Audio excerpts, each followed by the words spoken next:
Hello, fishies! Welcome to our bi-weekly art speed paints.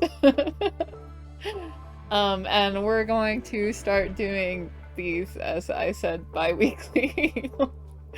And we thought it would be real cool to do Pokemon half teams. I used to do a couple of these Pokemon team ones, but I was very new to digital art at the time, so if I look back, they're pretty dated. Not that they're bad, but every artist who has ever made art knows the feeling of looking back on past artwork. But I've always liked Pokemon, and one of my favorite Pokemon games was probably Pokemon XD on the GameCube, which I want to get my hands on eventually. But we'll see when and if that happens. But, so two of my choices are specifically from that game.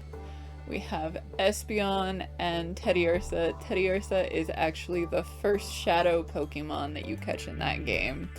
And I also just really like Teddiursa because he's a cute little moon bear. He's a little teddy bear.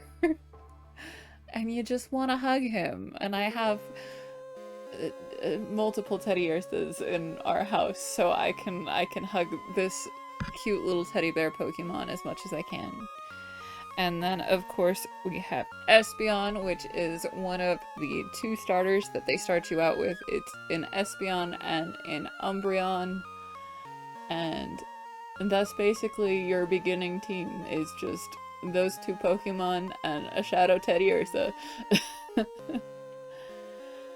And then my last Pokemon I was debating on, I was going to do Psyduck, but I decided I vibed more with Morpeko, the cute little hangry hamster Pokemon, because who doesn't vibe with a tiny hamster who gets angry when he doesn't have food? I also just really like his color scheme. Purple and yellow are my favorite colors. My other idea was going to be Psyduck, because Psyduck is also a mood, but I don't get headaches that much. I do, however, feel frustrated at the, like, craziness of life sometimes, but that's just life. I had a lot of fun with this drawing, trying to, like, figure out things, and I might be opening these up for commissions. There is contact information in our bio, if you guys are interested, or if you know how to reach out to us, then feel free to reach out, but contact information. And the next piece that I do will likely be Caspian's Pokemon team. And I don't know, I just think it's a lot of fun, you know, seeing all the different Pokemon that have come through all the 5 billion generations in Pokemon. Actually, I think there's only like 9? Or is there 10? 9, okay. Some are hits and some are misses, but there's a lot of good ones in everything, and it's always gonna have a special place in my heart. If I ever got a tattoo, which I probably never would, but if I did, it might have something to do with Pokemon.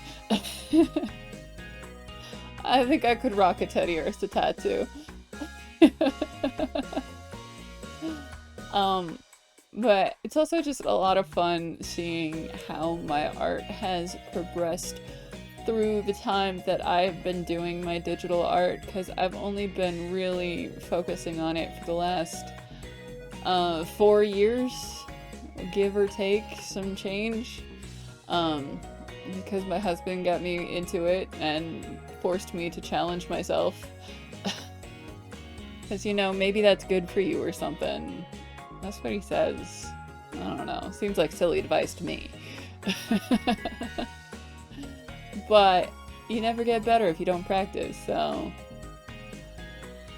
And even this piece I had to redraw because I didn't realize I would have to record it. So I had a sketch and I ended up scrapping that sketch. But luckily, that sketch gave me a good idea of how I wanted everything to be. So that was helpful. And then Cass has also challenged me to try and put actual backgrounds in my art pieces, so that will be an adventure. We'll see how well that goes. But I do have a lot of good critter brushes out there that I can experiment with and make things. That is a nice thing about digital art, is you have a lot of tools that make background building and texturing easier. But also it can be kind of overwhelming because there is a lot. And anyone who has seen my Krita knows just how many brushes I have downloaded. It's too many. I've even gotten to the point where I've made some of my own, just because I could. And it's just a lot of fun figuring out the different things that you are able to do with digital that you can't really quite do with traditional art. And I mean, there's a lot of things I would like to learn and figure out from it. And I'll probably not necessarily do these Pokemon teams every time I have these art videos. We've got a few ideas cooking of what to do these art videos for, and it'll just be, you know, me trying to learn how to do more things because that's important, and maybe doing art for you guys out there if you guys are interested. And, you know, I think it's important that as artists we put our journeys out there so we can help each other and grow and be better because otherwise it is, you know, if you stop you'll end up losing what practice you do have.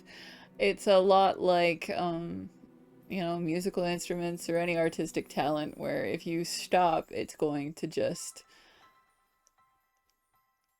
you know, kind of fade. You're not going to lose it completely, but the more you practice, the better you're going to get. And, you know, having a motivation to keep on doing it, to keep on trying to make new things and, you know, force myself to leave my comfort zone, it forces my art to get better too. It forces me to have better abilities that I did not have before because I am taking the time to do art in my daily life. And it's not necessarily always just for people, because if you do it just for other people, it's kind of pointless. Art is definitely something you have to also just do because you enjoy. Because if you don't enjoy the art that you're doing, then it's just another form of work, and it's boring at that point. There's no soul in it, and people can tell. So if you do art out there and you do it for work or for commission, make sure to still take time to do stuff for yourself, because if you don't do that, all your art is gonna kind of suffer because you're not being true to yourself. And I've definitely seen the ups and downs with that, and I hope you guys enjoy all my rants and rambles with my art and just the various things. And if you guys do have any ideas of things that you would like to see or projects that you guys think I should get involved with, then I think I would love to hear from those ideas. We also did get a hold of a couple more multiplayer games that we want to try out for the channel. I won't spoil what those games are yet. But they're not the newest of games, but they're pretty popular. There's a lot of ones that I'd like to try for the channel. It's just a matter of having enough time to do everything, because no one has enough time to do everything.